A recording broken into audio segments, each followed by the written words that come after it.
turabasuhuje tubahaye ikaze kuri Sam Plus N nk'uko twabibasezeranyije tuzajya tubagezaho amakuru agezweho muri showbiz kandi amakuru tuyabagerezeho ku gihe. Icya mbere mukore subscribe kugira ngo tujye tubana umunsi ku munsi.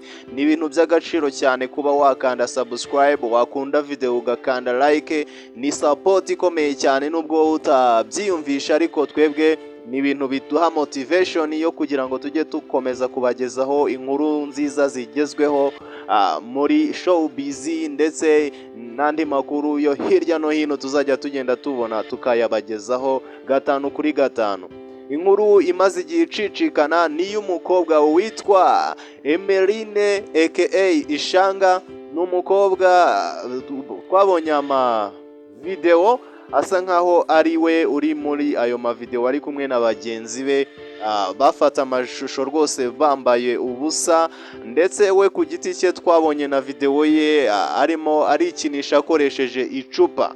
Uyu mukobwa ni inkuru yakomeje gutrendinga hirya no hino, bivugwa ko rwose ni nk'amaseri yagiye asohoka umunsi ku munsi. Twagiye tubona amavideo abantu bayahererekanya mu magroupe, abantu bayahererekanya inbox zabo bagenda bayareba bakavuga bati ibi bintu ntibibaho. Uyu mukobwa yakoresheje icupa rya Heineken arishyira mu myanya y'ibanga ye. Ni amavideo yagiye ashyirwa hanze ndetse bigaragara ko rwose uyu muntu urimo kubikora ari Emeline. Ndetse ntabwo ari ibyo gusa, kuko ubu tuvugana aka kanya RIB yamaze no kumuta muri yombi ndetse na bagenzi be ubwo bari barashinze itsinda bita Rich Gang ngo akaba ari itsinda ryafataga bakoraga imibonano mpuzabitsina bagafata amashusho, barangiza gufata amashusho bakaba bayagurisha ku bantu, bakayabahereza bakabaha amafaranga cyangwa se bakabakandira akanyenyeri. Iri tsinda ngo ryari ririmo abasore 3 n'abakobwa 6, bose hamwe ari abantu 9. Bakaba bari barashinze groupe ya WhatsApp bohererezanyamo aya mavideo y'urukozasoni. Buri uko bagize ibyo bakora barahuraga bakanywa amayoga, bakanywa ibiyobyabwenge, barangiza bagakora icyo twakwita ubusambanyi, bakifata n'amashusho. You guys, bagafata amashusho kugeza ubwo rero amwe muri ayo bagiye bafata yaje no kujya hanze. Mbere twabonye video y'uyu mukobwa Emeline ari kumwe na mugenzi we bambaye ubusa igice cyo hejuru, aza kongera gusohoka indi we arimo arikinisha akoresheje icupa rya Heineken. Haza gusohoka n'indi ari kumwe n'abo bakobwa 3 barimo baracugusa nyashi cyangwa se bazunguza ibibuno byabo, ubona ko rwose bambaye ubusa. Mu by'ukuri ibintu bitigeze bishimisha abantu bagiye babona aya mashusho yasohotse hanze. Rero aka kanya tuvugana urwego rw'ubugenzacyaha RIB rwamaze no kubata muri yombi, rwataye muri yombi abantu bagera kuri 7, abandi 2 bari gukurikiranwa bari hanze.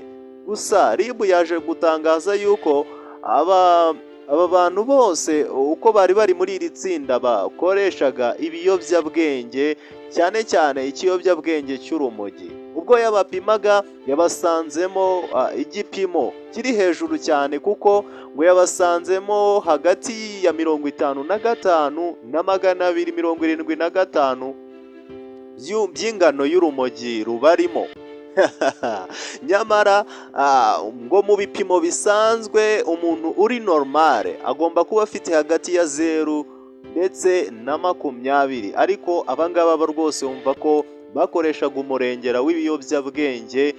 Ibiyobyabwenge rwose babifataga ku kigero cyo hejuru cyane. So rero abantu bacitse ururondogoro, ibitangazamakuru bitandukanye, ama radio stations, televiziyo akorera hano mu Rwanda, abantu kuri social media byari bigoranye cyane ko wafungura social media yawe iyo ariyo yose ngo ubure kubona inkuru y'uyu mukobwa Emeline bivugwa ko ari we nyiri aya mashusho ndetse na bagenzi be bagaragaraga muri aya mavideo yagiye asohokwa umusubirizo.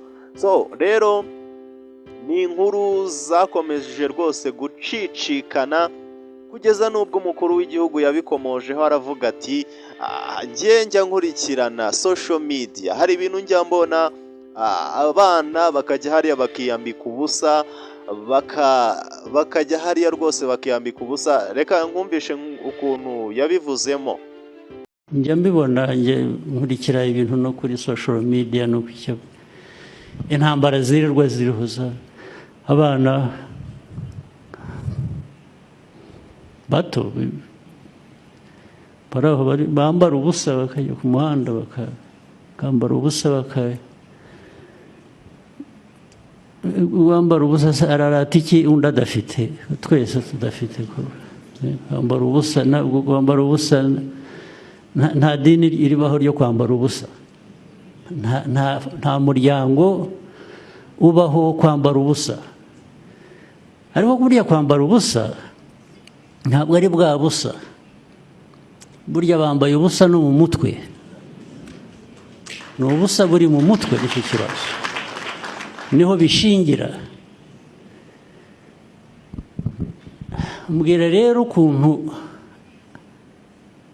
wakwemerera umuryango nyarwanda kubaho gutyo, ukibwira ko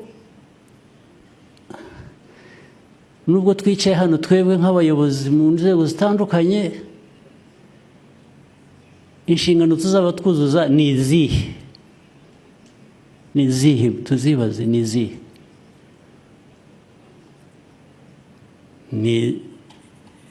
Ni zambika ubusa abanyarwanda, uko abana tubarera. Ariko ari abana, ari abakuru, ari iki, nuko turerwa, uko turera. Si iyo nkuru gusa kandi, muri minsi ishize rwose nibwo twabonye umukobwa waririmbaga gospel ari kumwe na mugenzi we bavukana, uwo bita Vestina, Ishimwe Vestina, uzwi mu itsinda rya Vestina na Dorcas baririmba indirimbo zo kuramya no guhimbaza Imana. Yakoraga ubukwe agasezerana mu murenge. Byatunguye abantu benshi, ariko icyabatunguye cyane nuko uyu mukobwa yashakanye n'umugabo ngo umuruta cyane, umurusha imyaka, ndetse uyu mugabo ntabwo ari umunyarwanda, ni umugabo wo muri Burkina Faso. Yes, Burkina Faso nicyo gihugu akomokamo uyu mugabo, ariko bivugwa ko ari umujejetafaranga. Rero twabonye inkuru rwose ko basezeranye, amafoto ndetse n'amavideo amwe namwe nk'uko muri kubibona hano kuri screen zanyu. Hano bari mu murenge barimo basezerana, ubona ko ari ibintu byari byiza cyane, ariko abantu bakagumya gukomanta bavuga bati uyu mugabo ukaruta Vestina cyane, akaba atari n'umunyarwanda, ese bahuriye hehe? Ni ikibazo cyakomeje kugenda kibazwa ku bantu bagiye bakurikirana iyi nkuru, ndetse uyu munya Burkina Faso ngo afite imyaka myinshi cyane ugereranyije n'uyu mugore ashatse Vestina, Ishimwe Vestina. Bivuga ko Vestina afite imyaka 22, ariko umugabo ntago bizwi neza imyaka ye, ariko ari muri 30 niko amakuru ye agenda. Hari n'abavuga ko ari 40 n'ingahe. So nayo ni inkuru yagiye icicikana muri iyi minsi nk'uko twagiye tubibona. Nawe wamenye iyi nkuru nk'umuntu dukurikirana umunsi ku munsi. Ubita Mutesi Jolly hagaragaye rwose inkuru ivugwa ko akundana n'umugabo ucuruza intwaro wo muri Tanzania. Umugabo ngo mukuru cyane w'umusaza niko amakuru twagiye tugenda tuyatohoza. ariko mu by'ukuri byaje no kushimangirwa n'ijwi twaje kumva bikekwa ko ari irya Mutesi Jolly, aho Mutesi Jolly yari ari kugambana n'uwo bita Godfather bavuga bati tugomba kuhatwika, genda uvuge ibi n'ibi. Muri aya majwi umvira ijwi nawe uze kutubwira niba koko ari Mutesi Jolly cyangwa se niba baramubeshyeye. Yes, nuku nguku yavugaga ari kumwe na Godfather. Godfather muramuzi, ni umuntu ukunda gukoresha Twitter ndetse na TikTok. Ndabizi ariko tuvuze birahagije, bireke biraza kugenda bizi n'ibindi byose. Ninjya kuvuga icyo tugamije ntabwo kiri bube. Urareka ubu uhinduka umucuruzi w'intwaro, urimo muraringashyizemo akose ngo hari icyo gatwaye burya kubwira abaturage ko bahita babonaho amafaranga y'imyenda yanjye ava. ariko se ubwiye n'iki bintu ngiye gutangira ariko ibyo ngiye gutangiriraho Iki? iby'imyenda ko ibyo ngiye gutangiriraho bibwiwe n'iki? Oya mbabarira bibaho. Oya ibyo ngiye gutangiriraho ukuntu ukavuze ni mujye mubona umuntu yambara ikanzu ya miliyoni nibaza aho ibintu biva. Ese ko bivuga byo konzi kutahanyura ibyo ngibyo byo bikaza kumara iki?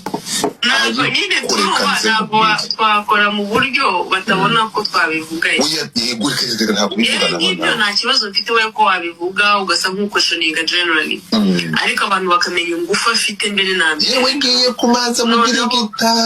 Iwacu baranamuhamagaye baramushaka, yivuganira na mwenye baramuhamagara.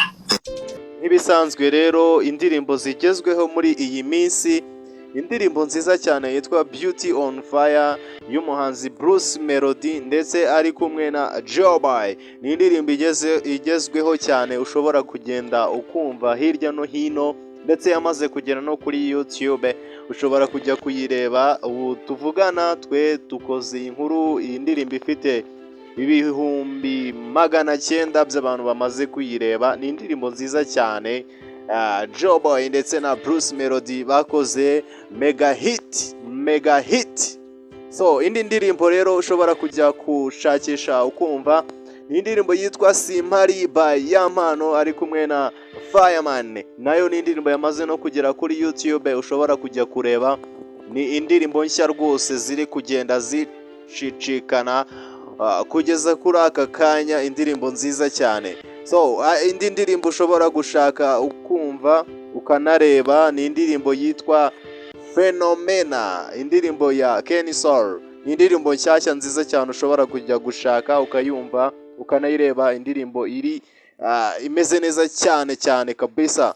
Indi ndirimbo ushobora gushaka ukumva, hari bipeti bisetsa cyane, buri kantu na buri nguni murabazi. N'abahungu rwose bari gutwika, batwika cyane hano ku social media zitandukanye. Ni n'abahungu basetsa bya hatari, nabo bakaba ari n'abahanzi bafatanyije na mucuti wabo witwa Jackie, bashyize hanze indirimbo yitwa Barihe. Iyi ndirimbo ushobora kujya kuyishaka kuri Audiomack ndetse na Spotify. Ndakeka ari izo mbuga iriho, ntabwo irakorerwa video.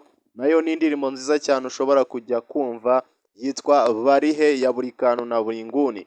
So reka dusoreze ahangaha, turabakunda cyane, mukore subscribe kugira ngo tujye tukomeza kubana umunsi ku munsi.